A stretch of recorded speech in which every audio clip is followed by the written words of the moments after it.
Რამდენად საიმედო და სტაბილურად ხორციელდება თბილისის წყალმომარაგება, უსაფრთხოა თუ არა ონკანის წყლის მოხმარება დედაქალაქში და რამდენად სანდუა სასმელი წყლის ხარისხის კონტროლი. სწორედ აღნიშნულ საკითხებთან დაკავშირებით Georgian Water and Power-ის გენერალურმა დირექტორმა თბილისის საკრებულოს ხრომაღელის სათაო ნაგებობის მუშაობის სპეციფიკა დეტალურად გააცნო.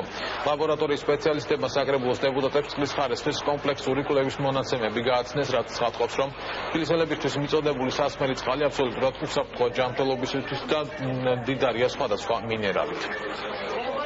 ევროპული სტანდარტების ლაბორატორია, სადაც მინდა ფაქტიურად დარწმუნებით თქვა და მოსახლეობას თბილისის მოსახლეობა დავარწმუნა იმაში, რომ აბსოლუტურად უსაფრთხო არის ის წყალი, რომელიც მიეწოდება თბილისის დედაქალაქის მოსახლეობას. მთავარი პრობლემა, როგორც ჩანს, ეს მიწოდების სისტემაში არის უკვე ქალაქში ქსელი, მოძველებული ქსელი, უშუალო წითელ ზოლებში მოქცეული საგენერები, რის გამოც მოსახლეობა ხშირად უჩივის წყალში სხვადასხვა ორგანიზმების არსებობას და ფაქტობრივად ესეც უნდა იყოს აღმოფხვრილი. ლაბორატორიის მეშვეობით თბილისში დაგინებული წყალის შემოწმება ხდება ყოველ 10 საათში.